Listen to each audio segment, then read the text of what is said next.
Today, after 2 years of avoiding this big hole in the ground and trying not to fall in by mistake, and only failing once, it's finally time to fill in the pit.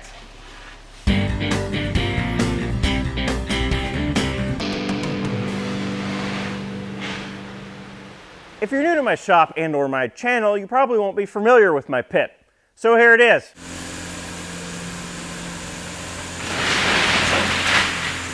It's a pit in the corner of my shop where trash, spiders, and useful space go to die.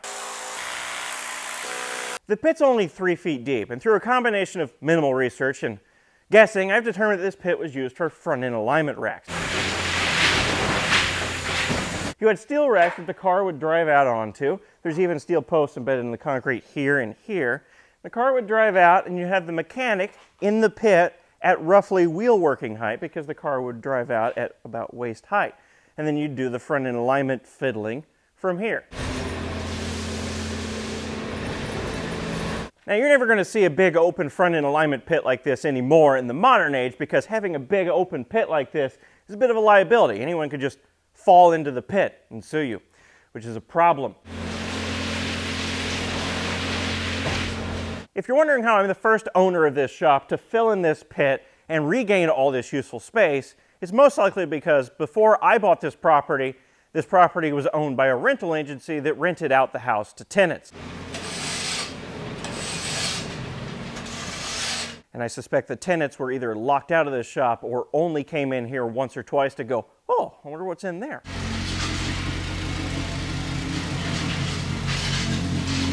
This shop was basically abandoned when I moved in here. There was no electricity, there were no lights, there were no outlets, there was basically nothing. It was hardly a usable shop. It was a place where spiders went and thrived, but people stayed out of.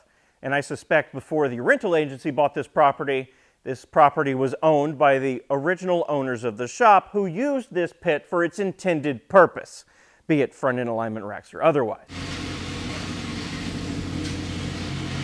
So that's why I'm the first person that has the joy and the pleasure of spending several $1,000s to fill in this pit.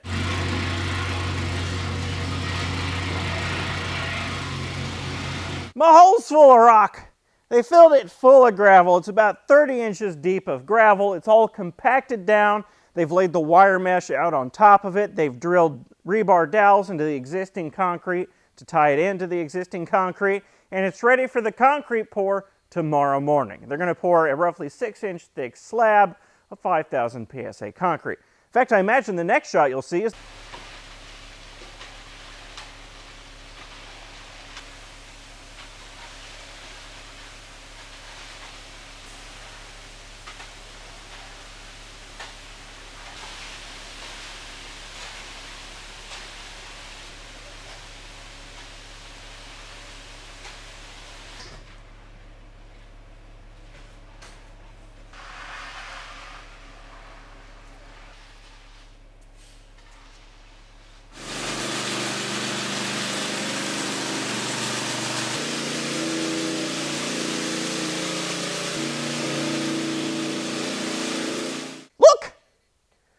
filled in.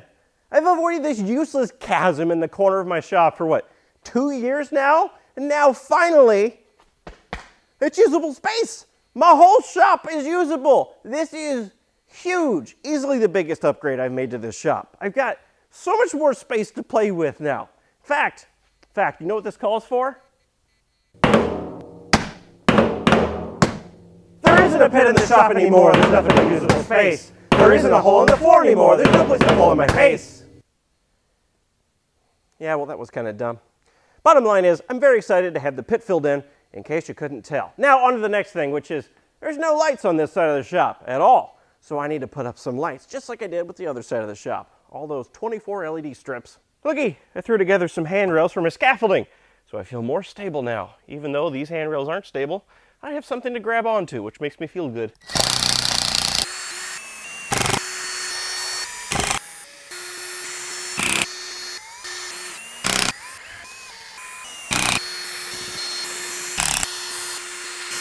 Lights off, head torch on. Well, this is barely adequate.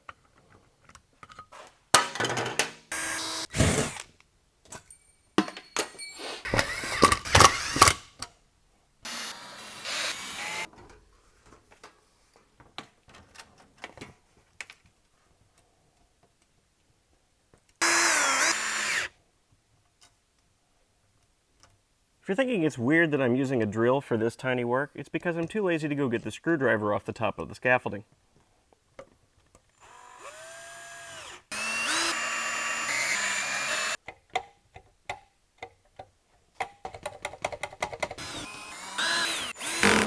Okay, let's leave the two light circuits off, turn the main breaker on. Okay, let's turn the old light circuit on, or the existing lights. Flip the light switch. Okay, now I have all 8 outlets for the north side of the lights in the shop, all 24 of them, wired up to the ceiling. Everything's wired into the circuit breaker panel and wired into the switch. Now let's turn it on and hope nothing goes zippy-zappy like is normal for me. Here's to no sparks. Woo! Time to plug up all the lights. Yay! Woo!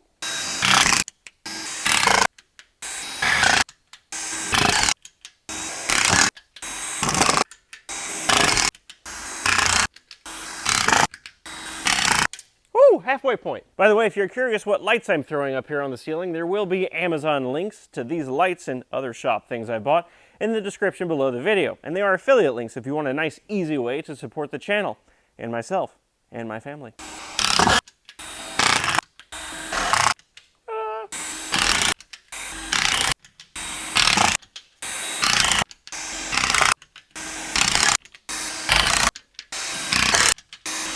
And last one. Woo! Man, this shop is... No.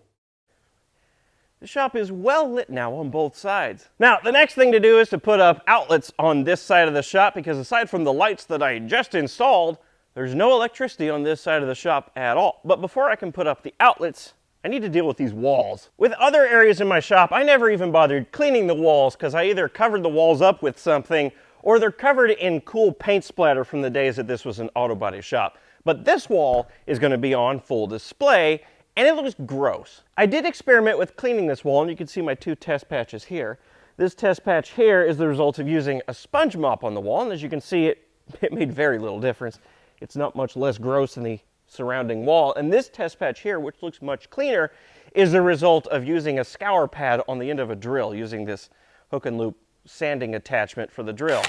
It took a lot of work to get it to this point. It still looks kind of gross, and at points I just burned through the paint on the wall. So I'm not going to be cleaning the wall because doing this to the entire wall would be a ton of work. So what I'm going to try instead is painting the walls using this spray gun I got from Harbor Freight. Let's see how this goes.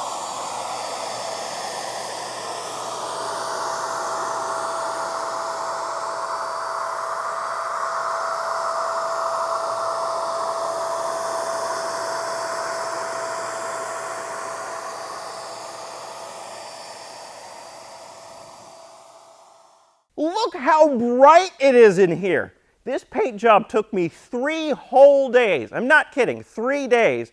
But I think the end result made it worth it because look how white it is. No longer do I have disgusting, dirty walls in here. Well, except in that half of the shop and every other shop building and every other wall. But this area is white. I want to use this corner as a studio space and occasional presentation space for when I want to park cars inside and do my talking head thing, and I won't have to worry about the outside weather conditions or the cloud cover or if my neighbors are having target practice. And now I can do that because my backdrop is white instead of being gross old wall. I mean, just look at the difference here. This is what it used to look like. It's so much worse. Even if I cleaned it, it would still be kind of a gross shade of white. And this side of the shop will remain unpainted because there's way too much crap bolted to the walls for me to paint around. Also, I'm lazy. Okay, the pit's filled in. This half of the shop is lit up now, and this half of the shop is painted a bright shade of white. What's next on my list? Well, you'd know if you were watching the video because I just told you like a minute ago. I'm going to put up outlets on this side of the shop. I'm also going to put up an outlet above each garage door in case I want to add a garage door opener in the future. And by in case, I mean I already bought one and it's unboxed on the floor over there, and I'm going to install it after I put up the outlets. I'm on a roll now. This is the wiring plan. Pay attention carefully or you might miss nothing because this is very simple. This box represents the north side of the shop that I'm going to be wiring up. The garage doors are here and here. The circuit panel is over here. I'm going to be running one cable from the circuit panel up the roof girder to right about here. This cable will be a 12-3 cable with 2 live wires and a shared neutral. And this is going to be the branch off point. One branch will go to here and here. These will be outlets for the garage door openers, roughly where they will be. And that will be the first live wire. The second live wire will branch off here and go to this wall, and I'll pepper in outlets on this wall. But the second live wire is also going to be branching off this way, going through these garage door opener outlets where it will continue to this wall, and I'm going to pepper in outlets on this wall. So from this one cable with 2 live wires, I'm going to have 2 separate circuits, one circuit for all of these outlets and another circuit for these 2 garage door openers. Hey, the outlets are done, and I only had to fix a short circuit 4 times. Oh God. Yep, in the same outlet. Crap, which isn't terrible if you're an idiot. Now the next thing to do is install the brand new garage door opener. Done.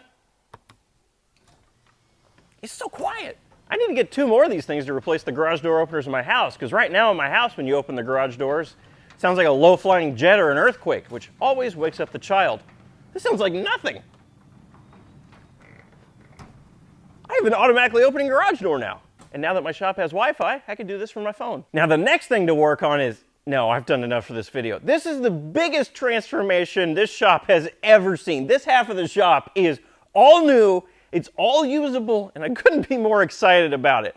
But now, this side of the shop is in complete disarray, so unfortunately I need to do something about that. What you can expect to see next is I need to make a simple shelving storage system over there to help me organize all of this, and I'm going to be making a new workbench for my new presentation area. You can expect to see videos on those things on my second channel, which I'll provide a link to up here or down there. I'm sure you can find it. It's called Underdone. And then all of this shop work will wrap up with a full shop tour that you can expect to see on this channel, so look forward to that. And then after that, I might go back to, I don't know, making automotive content? Weird, right? So anyway, thank you for watching. Thank you to my supporters on Patreon for continuing to support me and allowing me to do stuff like this. And to everyone, just have a good day. I'm having a great time. I hope you're having a good day too. Look, I can park cars here now, and I'm not walking in a hole.